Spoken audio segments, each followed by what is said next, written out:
Thank you, everybody, for coming. My name is Jeff Hoffer, and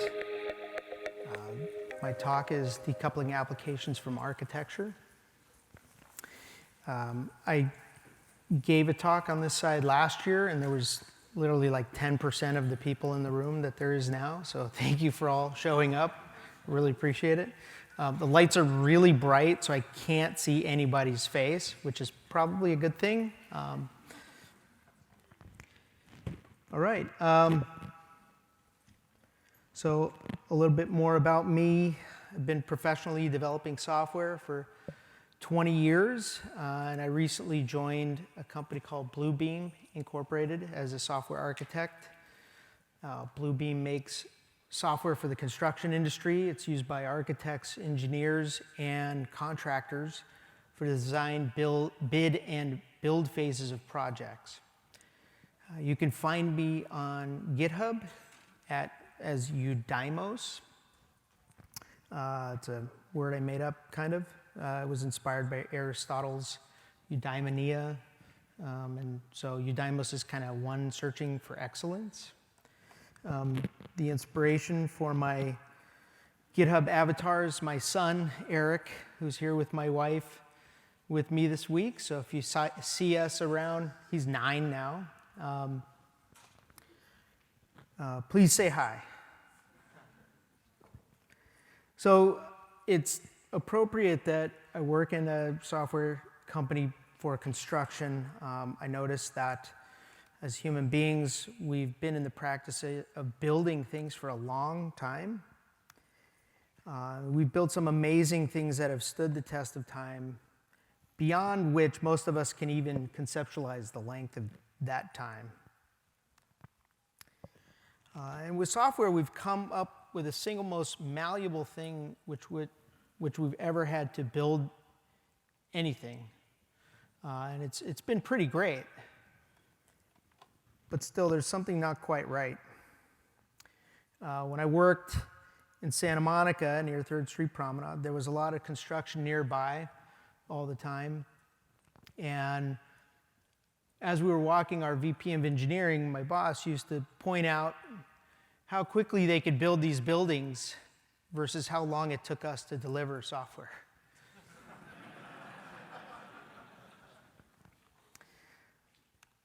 So how do we keep ending up here? We either build it too slow, we build it wrong, or both. And how does that happen? We get asks from people who don't really know the difference between building an application and building it well. But they want to make sure that we don't build it well sometimes. That'd be great.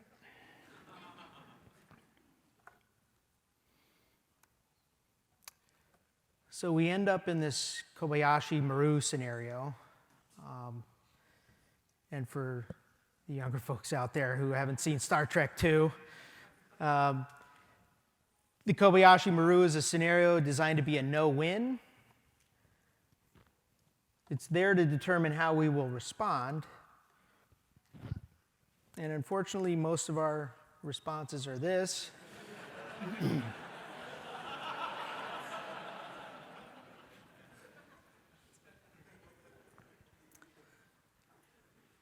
Where the needs of the many outweigh the needs of the few, right? And then we get back to our brittle code.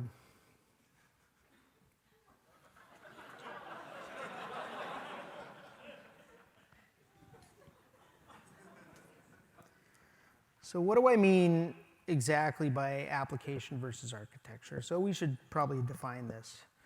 And we can take a step and define it based on who defines each for our software. The product team will define what the application does. Engineers will build it, QA validate. Engineers work with software architects to define the needs. They build the architecture. QA validates the non-functional constraints. So I'd like to take this and define these as layers. So we have an application, we call that the development layer, and architecture is the architecture layer. And if we can organize these into layers, then we can separate them like what Docker was able to do for apps and DevOps. There's also 4 aspects of software. Taking another view here, what an application represents to a user, how it does its job, where it executes, and when it does what it's designed to do. Unfortunately, when working between the development and architecture layers, we commingle these 4 aspects into a kind of a mess. So let's go back to our layer definition and define them using these 4 aspects. If we say the development layer is the what and the when, and the architecture layer is how and where. We can organize them this way, and if we can organize them this way along these layers and make them orthogonal to each other, then we have the decoupling we're looking for. So if we take these aspects and graph them onto our layers, the development layer has what the context of the application is for a user. When does a user go from one context to another? Architecturally, how will the app move from context to context? And where will the code reacting to this actually execute? So if we get into the details of that so that it actually matters to us who have to build this stuff, we can borrow some concepts from computer science where we say the what, these contexts are signals, when is the triggering and the reaction to these signals, and the how is, and the where is a signal network and the implementation of where that signal network will run.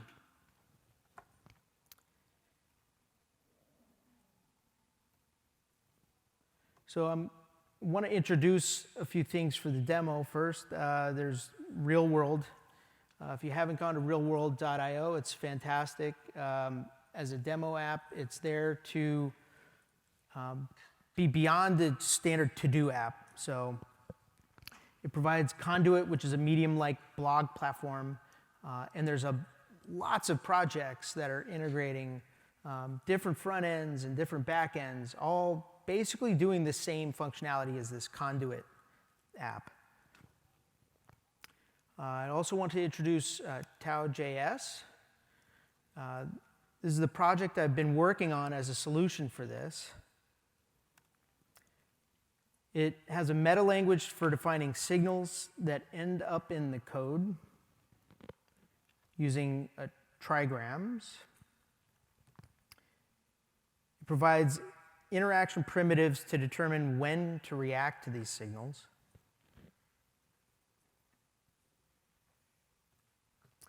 And it implements signal networks.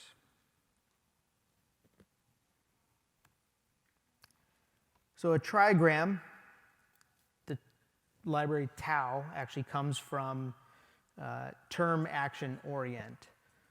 So we want to describe these contexts with these 3 dimensions. So term is something, action is an action taking place, and orientation, orient is a perspective. 3 ways to interact and respond to signals is inline, do them in order. Async, do it in parallel as a side effect. And intercept is do it first, and optionally you can interrupt the flow. And implementing signal networks, it abstracts that away from the application code, and it also has the implements a signal chaining so that if you are reacting to a signal from the network, you can provide it with another signal that will chain itself. So this gives us very small bits of code that we can implement now using the signal network as the medium for the interaction.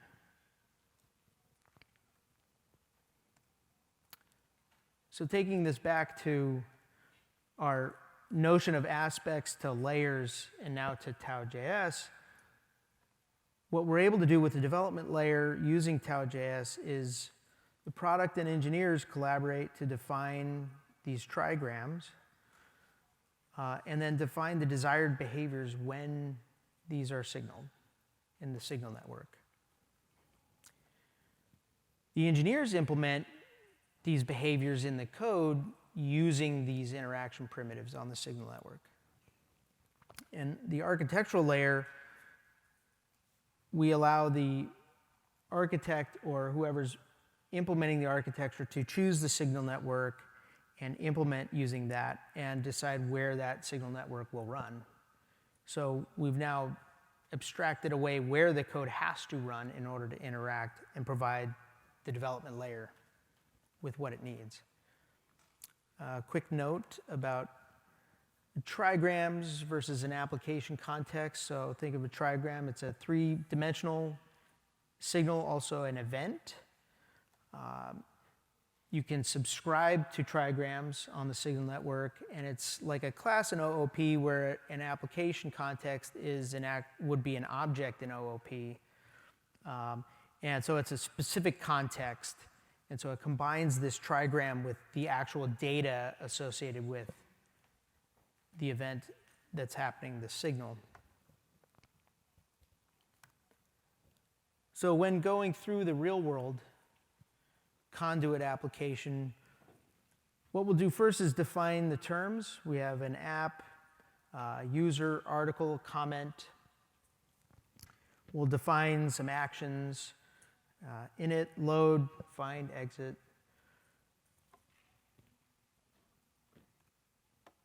We'll define the orientations, so we have a portal and an anonymous orientation. So portal is when you're logged in, anonymous is when you're not. And then we'll define some paths. This allows us to understand how to react to signals on the network and then throw back new signals in order to keep this chain going. And this is why we also develop or define very granular actions so that we can have more granular chains and we can hook into these at any time. So I'm going to go into the demo portion. So we're going to start with our conduit app. And of course,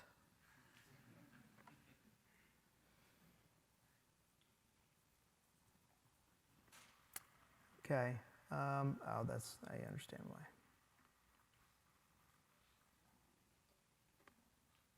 All right. So this is working with the default API, which is using a service somewhere. And we're going to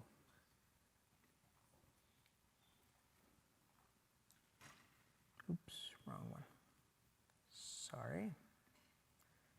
Of course, this all worked in the room.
I'm going to skip showing it as a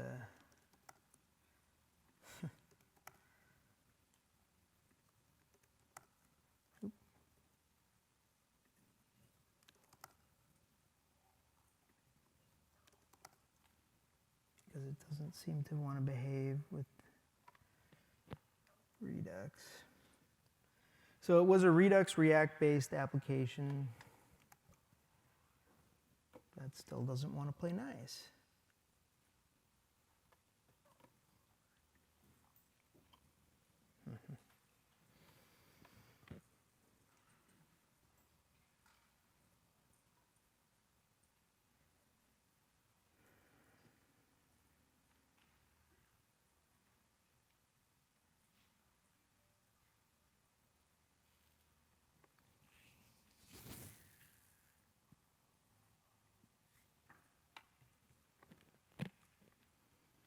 Oops.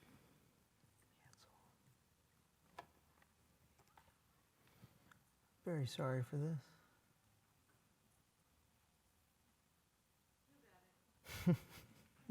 Thank you.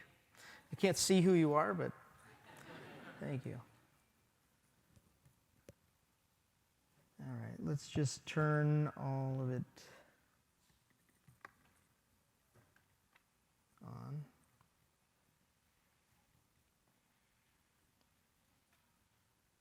Anybody know which screen I'm on?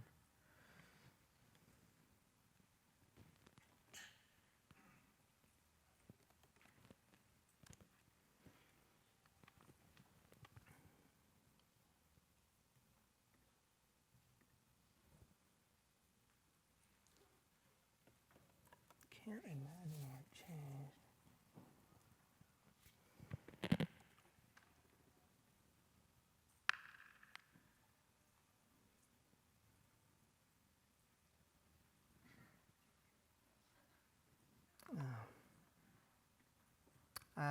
Yeah, now I know. This is the best.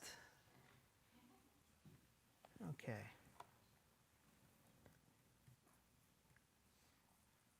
All right.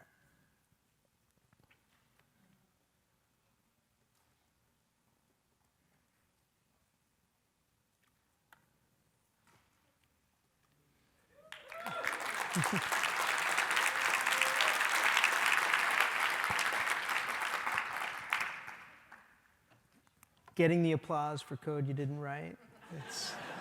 Thank you. So this is Conduit. This is the basic React Redux example. I think probably the first one they did. And so we're going to modify this, time willing, to use Tau.js. And so this one is actually hitting production ready, the RealWorld API for that. We can sign in, go to home page. So you see there's all this functionality. There's lots of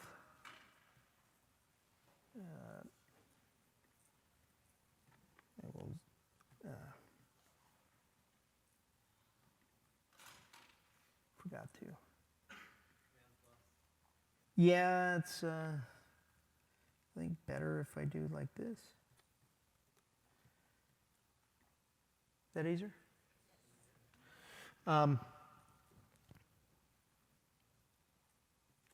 So this application has a bunch of reducers that we're used to, all the Redux boilerplating.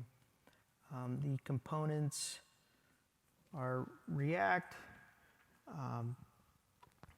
They have a lot of baked-in Redux. So we've sort of embedded all this together. What these, how we call the API, what to do on within various components. So if we go ahead and I'm going to turn off Redux logging. We're going to switch to using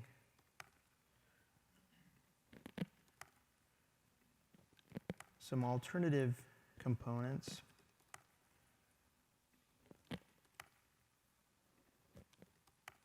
And not all of them are necessary. So we notice still looks the same. Still works. I didn't get that tab thing working yet. We see the results change. And the way this is implemented is, wrong window. So for the home, the original home is here. It's home page loaded, home page unloaded, applying the tag filter. We now take and add a handler. We import the Tau signal network, as that is the default signal network.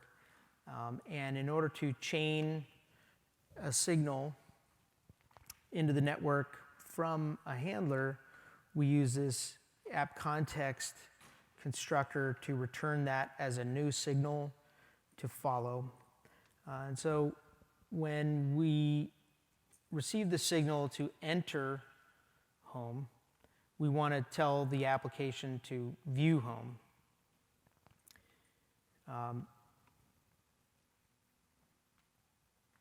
Alternatively, we use a data handler from the React library to capture data from a signal and store it where we can utilize it again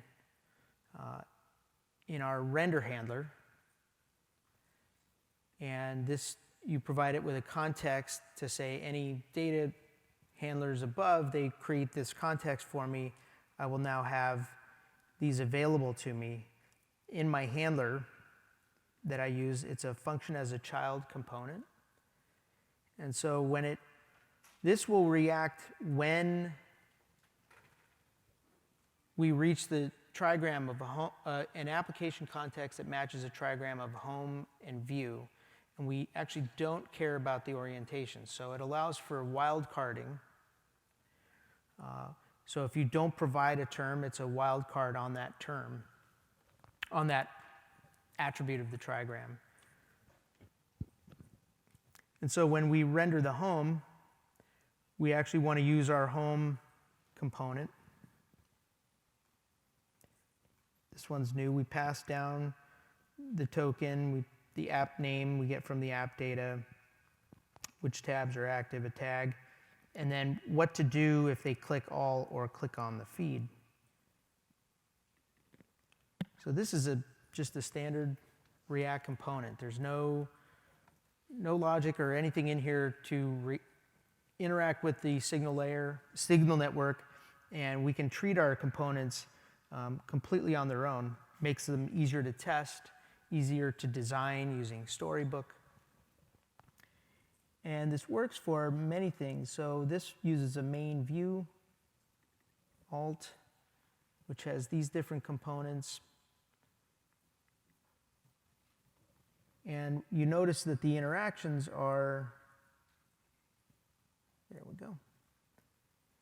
We pass down this click all, which will then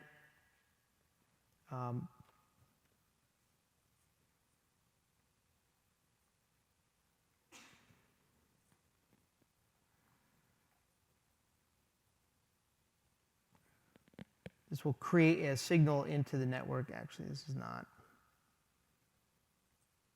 implemented right.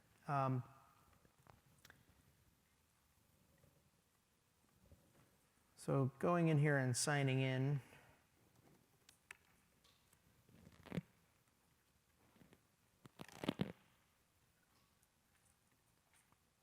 I come back and I see the signed in view. And we did that with using a different header. Nope, wrong window again.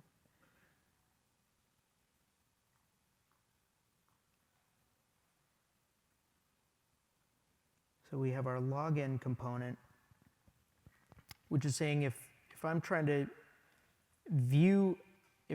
enter a user anonymously, I want to view that user anonymously. So that's going to use the render handler, user view anonymous, and that will give us our login control.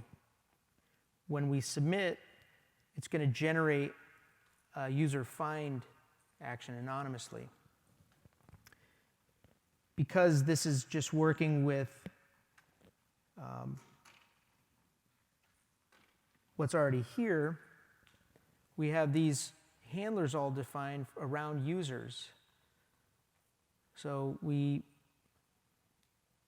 find a user anonymously, we have a handler for that, which will grab the email and password out of the data, out of the user portion of the data passed in the application context to our handler. We will leverage the agent and do a login, and then based on how that responds, we'll either get a user or it'll catch an error. If we get a user, then we want to enter that user in the portal orientation and provide the token so that can be used.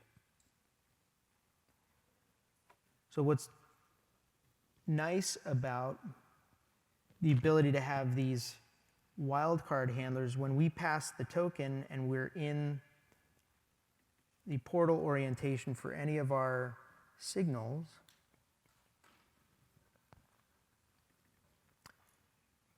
we make sure to set the token on the agent every time based on that. So we don't have to call this anywhere else, but it will always be accurate. If we are going anonymous, we set the token to empty. We also can react to initializing so our initial application context will be app init anon because we don't know if the user is logged in or not. So when we react to that, we'll grab the JWT token from local storage. If there is a token, we'll switch to the portal view. If there's not, intercept sends nothing back. It'll chain to the next app init anon. That's when it'll call load. So using this, we now can refactor all of the application logic into these handlers that are small in byte size and easy to change. And we don't have to worry about how we're making calls necessarily to move the user around the application. On the, not sure how much time I have left. So going into the API side, so if I switch this to using the local API, let me sign out first. Clears the token. And we also see through logging these that these chain to each other. Now we'll use the local API.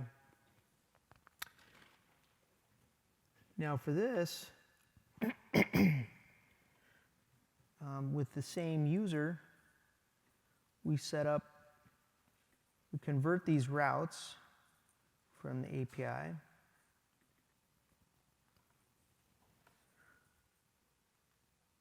Where instead of doing what it had here,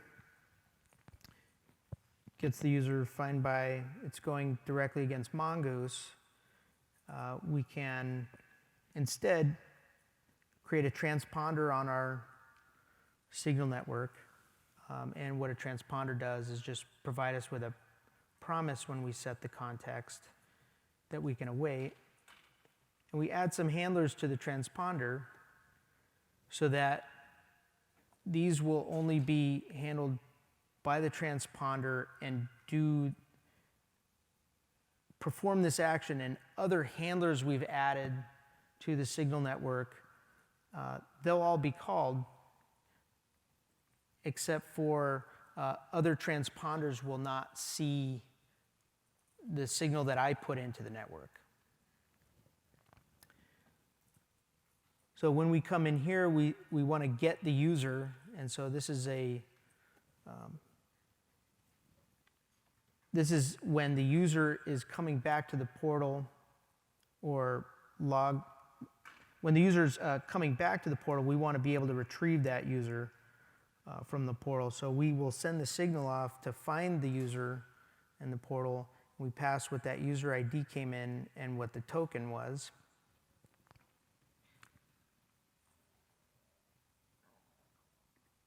And now in here, we have a user find portal. And here's where we implement going to the database. And if they're not found, we say it's a fail and that the auth failed. If we did find the user, we grab that user and we send it back and saying we retrieved the user from the portal. So now on a retrieve, we can send that back in the JSON. I won't have time to get to it, but what this allows us to do is, because we've put the actual interaction with Mongo here, we can add other handlers, and one, put an intercept handler to handle caching. If we have a token and we already know the user, we can just get that user from cache. So return the correct thing and not even go to Mongo. Or if we want to change our database from Mongo to Postgres or MySQL or a relational store, we can just implement new handlers and refactor that on the fly without having to worry about changing the code of the actual API that the app is relying upon.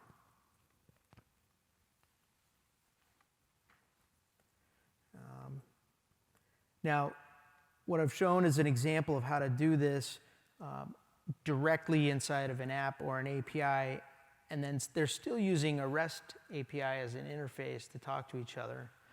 But once I have all these signal networks set up on both sides, then I can use the socket.io package to actually just integrate them across, and they will just pass signals across to each other without having to go through this REST medium.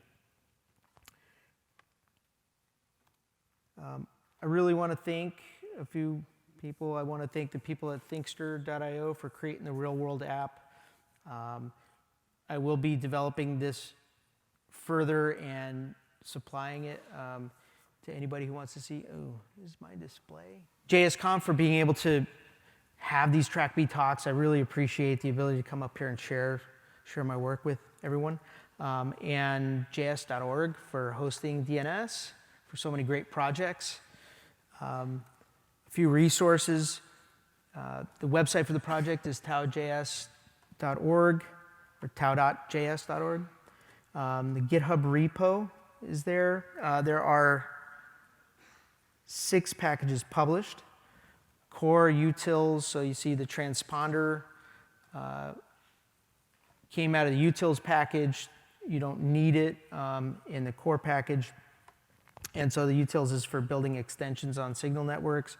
And then other things like the socket.io package uses those utilities to make that work easily. And then coming soon, I will get the 100% test coverage back on the packages. I did a lot of building for a little while, and updated documentation, especially with this decoupled architecture focus. So thank you very much for coming, and I really appreciate it.